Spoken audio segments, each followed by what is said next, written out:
सावली फाउंडेशन आयोजित दृष्टीहीन बांधवांचा सत्कार व सन्मान सोहळा कल्याण आमराई येथे उत्साहात संपन्न झाला। मुसळधार पावसाची पर्वा न करता सावली फाउंडेशन आयोजित दृष्टीहीन बांधवांचा सत्कार व सन्मान सोहळा अतिशय उत्साहात व यशस्वीरित्या पार पडला। या कार्यक्रमाला प्रमुख पाहुण्या म्हणून आमदार सुलभाताई गायकवाड यांनी उपस्थित राहून दृष्टीहीन बांधवांना मार्गदर्शन केले व त्यांना शुभेच्छा दिल्या। कार्यक्रमादरम्यान अनेक दृष्टीहीन बांधवांनी आपल्या संघर्षमय जीवनातील अनुभव मांडले।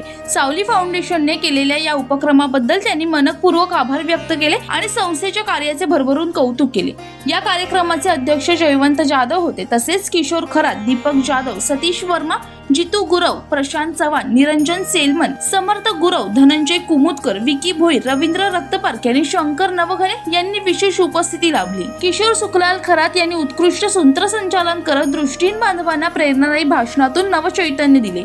या कार्यक्रमाच्या यशस्वी योजनांसाठी प्रत्यक्ष व अप्रत्यक्ष सहकार्य करणाऱ्या सर्व दानशूर व्यक्ती राजीव भोईर यांनी दिनेश चव्हाण आणि इतर सभासद आणि उपस्थित मान्यवरांचे सावली फाउंडेशन मनपूर्वक आभार मानते। दयेपेक्षा संधी, सहानुभूतीपेक्षा सन्मान या भाषेतून सावली फाउंडेशन समाजसेवेचे कार्य भविष्यातही अशाच जोमाने सुरू ठेवेल।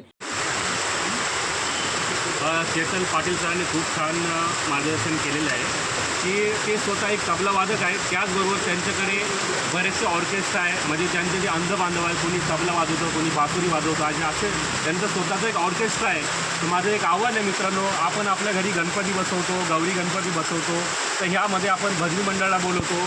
तर माझं ह्या वर्षी तुम्हाला एक आव्हान आहे किंवा एक रिक्वेस्ट आहे की आपल्याकडे जर भजनी मंडळ अवेलेबल नसतील तर आपल्याकडे ऑर्केस्ट्रा आहे, जे सावली फाउंडेशनच्या माध्यमातून आपण तुम्हाला देऊ, जेणेकरून आपण ह्या बांधवांना एक रोजगार उपलब्ध करून देऊ शकतो, जेणेकरून त्यांचं संगोपन होईल।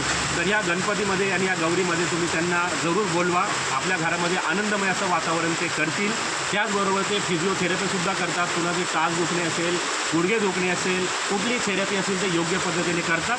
तर कुणाला आवश्यक जर असेल तर आपण सावली फाउंडेशनची जरूर व्यवस्था करा, कारण सावली फाउंडेशनतर्फेच ते इथून पुढे फिरणार आहे। बस आज सर्व आलेल्या बांधवांचं हार्दिक स्वागत आणि आल्याबद्दल खूप खूप धन्यवाद। जयवंत जाधव, जनशक्ती कल्याण।